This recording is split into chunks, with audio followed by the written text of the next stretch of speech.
నేను కొణిదెల పవన్ కళ్యాణ్ అనే నేను శాసనం ద్వారా నిర్మితమైన భారత రాజ్యాంగం పట్ల నిజమైన విశ్వాసం విధేయత చూపుతానని, భారతదేశ సార్వభౌమాధికారాన్ని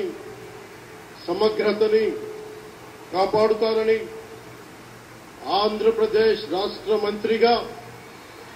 నా కర్తవ్యాలను శ్రద్ధతో అంతఃకరణ శుద్ధితో నిర్వహిస్తానని, భయం గాని